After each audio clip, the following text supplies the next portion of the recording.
இன்னைக்கு கூட பத்திரம் பதிஞ்சிருக்கோம். அந்த இதுக்கு எந்த தடையும் கிடையாது, எதுவும் கிடையாது. ஒரு நிமிஷம் வதந்திகளை வச்சு நம்பாதீங்க. ஒரு நிமிஷம் ஐயா, ஒரு நிமிஷம் பேசுறதுக்கு வந்திருக்கோம். நாங்கள் நமது நலம் நமது விவசாய சங்கத்திலேருந்து வந்திருக்கோம் ஆச்சுங்களா. இப்போ நீங்கள் 3 நாள் வந்து அந்த பகுதியினுடைய பத்திரப்பதிவை நீங்கள் நிறுத்தி வச்சுருக்கீங்க. இல்லை, பதிவு வந்து நடந்துக்கிட்டு தான் இருக்குது. யாரோ தவறான தகவல் கொடுத்துருக்காங்க. அதில் வந்து பத்திரம் பதிவாகிட்டு இருக்கு. அது வந்து 1 2 வந்திருந்தாலும் அது பதிவாகி பாய்ஞ்சிருக்கோம். சார் நாங்கள் ஒரு 4 நாளைக்கு மூலம் கூட வந்து கேட்குறோம். நான் சொல்லியிருக்க மாட்டேன், நான் சொல்லலை, பதிவு மாட்டேன்னு சொல்ல யாருமே சொல்லலை.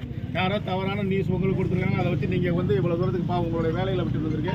நல்லபடியாக ரெகுலராக இன்னைக்கு கூட பார்த்துருக்கேன், பார்த்துக்கோங்க. முதல்வர் மக்களுடன் முதல்வர் அன்னைக்கு கூட நீங்கள் வந்து சொல்லியிருக்காங்க, நிறுத்தி வைக்க சொல்லியிருக்காங்க, நீங்கள் சொல்லியிருக்கீங்க. நீங்கள் அதுக்கப்புறம் தான் நாங்கள் வந்து பிரச்சனை பண்ணுறோம் அப்படிங்கிறதுக்காக தான் நீங்கள் எழுத்து வடிவில் நீங்கள் வந்து இன்னிலிருந்து பண்ணுற அப்படின்னு சொல்லியிருக்கீங்க. அதுக்கு முன்னாடி நீங்கள் முன்னாடி நிறுத்தி வச்சிருக்கீங்க. ஒரு நிமிஷம் இருங்க. இல்ல என்ன நினைச்சிருக்க செல்லும் இருங்க ஒரு நிமிஷம். இல்ல அவர் ஏதோ பெரிய இது மாதிரி நினைச்சிருக்காரு. ஜாக்கிரதை சார். இல்ல நீங்க பாட்டுக்கு போறாங்கறீங்க. இல்ல இருங்க செல்லும் செல்லும் ஒரு நிமிஷம். ஏங்க இல்ல நீங்க சொன்னீங்கல இன்னமல்ல அவர் தலையாட்டிட்டு போறாரு. என்ன நினைச்சிருக்கீங்க? போலீஸ் உங்களுக்கு வந்து பாதுகாப்புங்க நின்னுட்டு நினைக்கிறீங்களா? இல்ல இந்த போலீஸ் மீறி எதுவும் நடக்காதுன்னு நினைச்சிருக்கீங்களா? நீங்க பாட்டுக்கு போறேன்னு தலையாட்டிட்டு போறீங்க.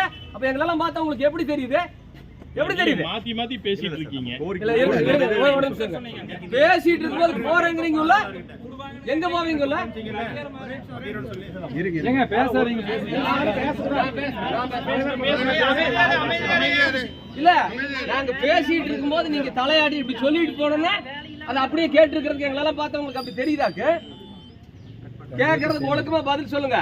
கம்ப்ளைண்ட் ரெடி பண்ணி வச்சிருக்கிறோம். இதே செல்வம் உங்க மேல எஃப்ஐஆர் போட்டு ரிமாண்ட் பண்ண ஞாபகம் வச்சுக்கோங்க. இல்லைன்னா செல்வத்துக்கிட்ட தொங்கிட்டு இல்ல ஆன்லைன்ல கம்ப்ளைண்ட் ரெஜிஸ்டர் பண்ணிட்டு நான் ஹைகோர்ட்ல டைரக்ஷன் வாங்கிட்டு வந்துருவேன். என்ன நினைச்சு பேசிட்டு இருக்கீங்க? உங்க பேர் என்ன முதல்ல சொல்லுங்க. செல்வா ஒரு நிமிஷம். முதல்ல அவர் வந்து சரியா நடந்துக்கணும் பாருங்க. உங்களோட கடமை என்ன? அவர் இப்படி காட்டிட்டு இன்னைக்கோட பண்ணிருக்கா போறேன் அப்படின்னு போனா முதல்ல அவர் உள்ள போறேன்னு சொல்லக்கூடாது. நாங்கெல்லாம் வேலையில்லாத வந்து திறமை நின்று இருக்கிறோமா?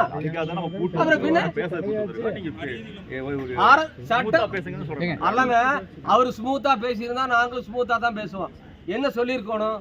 கொஞ்சம் நீ தள்ளி நில்லுங்க. நீங்க நடுவுல நிக்கிறத பார்த்தா ஏதோ நான் அவர் அடிச்சு போடுற மாதிரியும் நீங்க இப்படி அவரோட முகத்தை பார்த்து உங்க பேர் சொல்லுங்க. செல்வ பாலமுருகன். செல்வ பாலமுருகன் தெரிஞ்சுக்குங்க. நீங்க இந்திய அரசியலமைப்பு சட்டப்படி அரசு பணியாளராக நியமிக்கப்பட்ட ஒரு அரசு பணியாள். உங்களுக்கான ஊதியத்தை அரசு எங்களுடைய வரிப்பணத்திலிருந்து வழங்குகிறது. சட்டப்படியான ஆட்சி நடக்குது. உங்களுடைய வேலை ஒவ்வொன்றும் சட்டப்படியா இருக்கும். உங்க வேலை மட்டுமில்லை, இவங்க வேலை உட்பட சட்டப்படி பண்ணலைன்னா என்ன ஆகுங்கிறது இவங்களுக்கு தெரியும். இப்பதான் உன்னை நாங்கள் பயிற்சி கொடுத்துருக்குறோம். புரியுதா? நீங்களும் அதை ஞாபகம் வச்சுக்கோங்க. நீங்க ஒன்றும் கடவுள் இல்லை, அல்லது நீங்க ஒன்றும் அரசர் இல்லை. நாங்க ஒன்றும் உங்ககிட்ட பிச்சை கேட்டு வந்த ஆளுங்க இல்லை. புரியுதா? நீங்க இந்த டாக்குமெண்ட் ரைட்டு பேசுற மாதிரி எல்லாம் பேசுனீங்கன்னா வேற விதமாய் போயிடும். அதை நீங்க ஞாபகம் வச்சுக்கோங்க. இப்போ போலீஸ் வந்திருக்கிறது வந்து மாவட்ட நிர்வாகத்துக்காக. இன்னும் இவங்க கிட்ட கேள்வி கேட்டா இவங்க பதில் சொல்ல வேண்டி இருக்குது. நான் பரவாயில்லன்னு விட்டு வச்சிருக்கிறேன். புரியுதா? நீங்க இதுல இப்படி ஆட்டிட்டு உள்ள போய் உட்காந்துட்டு நீங்க மாமூல் வாழ்க்கையை தொடர்ந்துக்கலாம் நினைக்க வேண்டாம். எல்லாம் வச்சிருக்கிறோம். உங்களை டிராப் பண்றதுக்கு எங்ககிட்ட 10 வழி இருக்குது. அதை ஞாபகம் வச்சுக்கோங்க. நாங்க தான் ரெஜிஸ்டர் ஆபீஸ்க்கு வரணும். உங்களை டிராப் பண்றதுக்கு இந்த வாரத்தில் பண்ணி போடுவேன், வேற விவகாரத்துல. அது எங்களுக்கு தேவையில்லை. ஒழுக்கமா இதுக்கு பதில் சொல்லி சரியா பண்ணிட்டு போனீங்கன்னா பிரச்சனை முடியும். அதை ஞாபகம் வச்சுங்க. எதுக்காக நீங்க வந்து ரெஜிஸ்டர் பண்ண மாட்டேன்னு சொன்னீங்க?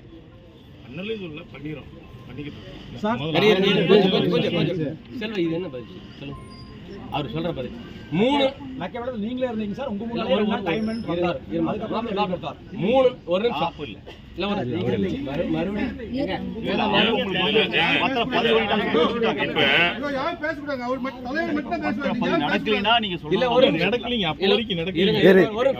இல்ல ஒரு நிமிஷம் இங்க பாருங்க. நான் வந்து ஜென்ரலா பேசுறேன். இவர் 3 நாள் பத்திரப்பதிவு நிறுத்தி வச்சது மட்டும் இல்லை, அதை பூரா இந்த 3 மாவட்டத்துக்கு விதைச்சு விட்டார். ஈரோடு, திருப்பூர், கோயம்புத்தூர் 3. அதை நிறுத்துங்கப்பா. யார் இது? விளைவு என்னன்னா, இப்போ கிரைய அந்த 3 நாள் நின்னது மட்டும் இல்லை, பணம் கொடுத்து டோக்கன் கொடுத்துருந்தவங்க கிரையமனால் திரும்பி போயிட்டாங்க. இப்போ என்ன சொல்கிறாங்கன்னா, இதில் பிரச்சனை இருக்குது. நாங்கள் 2 வருஷம் போராட்டம் நடத்தி அதெல்லாம் சொல்ல வேண்டாம். அது இங்கே லோக்கலில் இருந்த பிரகாஷுக்கு தெரியும். என்ன ஏன் பிரகாஷ் எப்படி போராட்டம் நடத்தினா யார் யார் வந்தாங்க நடத்தி நிலம் எடுக்கிறது இல்லைன்னு சொல்லி போட்டு பாராளுமன்ற உறுப்பினர் வந்து ஆர்டிஓவும் வந்து மக்கள் மத்தியில் குடியூர் கூட்டத்தில் நாங்கள் எடுக்க மாட்டோம், விவசாய நிலத்தை எடுக்க மாட்டோம், நாங்கள் உறுதி கொடுக்குறோம் அப்படின்னு சொல்லிட்டு மீதி இருக்கிற நிலத்துக்கு அந்த 900 ஏக்கருக்கு பேசிக்கலாம், டிட்கோ சேர்மனை வர சொல்லி பேசிக்கலாம். நாங்கள் அதெல்லாம் ஒரு முடிவு பண்ணியாச்சு. இயல்பு வாழ்க்கை திரும்பிட்டு இருக்குது. இந்த பிரச்சனைக்கு அப்புறம் அப்போ தான் ஒவ்வொன்றா வர்றாங்க. நீங்கள் அன்னூர்லேருந்து கோயம்புத்தூர் போகிற வழியில் 1/2 கிலோமீட்டர் தானா ஏக்கரா 1 கோடி ரூபாய், மெயின் ரோட்டில் வந்தால் 3 கோடி ரூபாய் 4 கோடி ரூபான்னு போகுது. அங்கே 40 லட்சம் கூட போகிறதில்ல. என்ன காரணம்னா இந்த இளவெல்லாம் தான் காரணம். இதிலிருந்து மீண்டு இப்போ தான் ஓரளவுக்கு வந்துட்டு இருந்தோம்.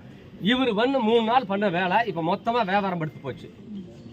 இனி இதுலேருந்து மீண்டு எந்திரிச்சு நீ ஒருத்த வந்து பூமி வாங்க வருவானா இல்லையான்னு தெரியாது. சும்மா அப்படி சொல்லிட்டு நான் பண்ணல பண்ணிட்டு அப்படி போகிறதுக்கு வந்து நாங்கள்லாம் ஒன்றும் காதில் பூ வச்சுருக்கல, கடுப்புல இருக்கிறோம். இதனுடைய விளைவு இந்த மக்களுடைய பொருளாதாரம் மண்டையடி ஆகிப்போச்சு. இதனுடைய பின்விளைவு என்னன்னா வெறும் பொருளாதாரம் மட்டும் இல்லை, இவங்க வாழ்வியலையே பாதிக்கக்கூடிய அளவுக்கு ஆகிப்போச்சு. ஒரு பொண்ணு கொடுக்குற இடத்துல கட்ட இடத்துல வந்து இவங்கெல்லாம் சிப்காட்டில் போகுமாமா இந்த பூமியை நம்பி போய் என்ன பண்ணுறது, இங்கே பொண்ணு கொடுத்து என்ன பண்ணுறது, இங்கே பொண்ணு கட்டி என்ன பண்ணுறதுங்கிற அளவுக்கு இவங்க வாழ்க்கை பாதிக்கப்பட்டிருக்குது. இவ்வளவு பெரிய ஒரு அயோக்கியத்தனத்தை பண்ணி போட்டு ஒன்றுமே இல்லாத வந்தோன்னே இப்படி காட்டிட்டு அவர் போகிறாங்கிறாரு. நாங்கள் சாதாரண எடுத்துகிட்டு போக முடியுமா?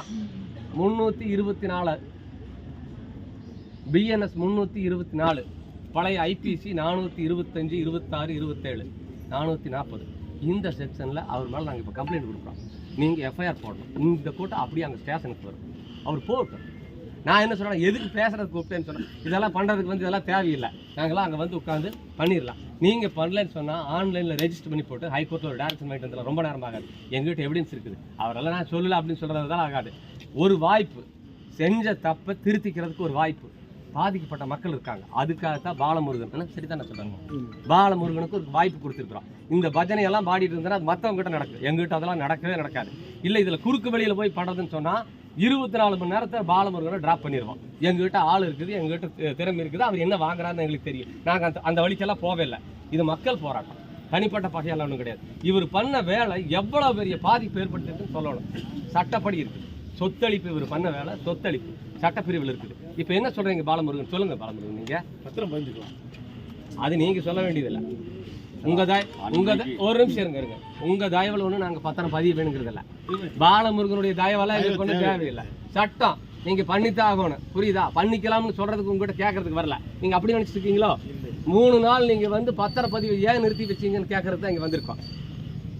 உங்க 3 நாள் பத்திரப்பதிவனுடைய விளைவு வருஷ கணக்கில் எதிரொலிக்கும். அவங்களுடைய பொருளாதாரத்தில் மண்டையடி அடிச்சிட்டீங்க. நீங்க எதுக்காக பண்ணீங்கன்னு நாங்கள் தெரிஞ்சுக்கணும். உங்க பின்னணியில் யார் உங்களை சொல்ல சொன்னது? இந்த வேலைக்கு பின்னணியில் இருந்தது யாரு? மேலிடம் சொன்னீங்க, அந்த மேலிடம் யாரு?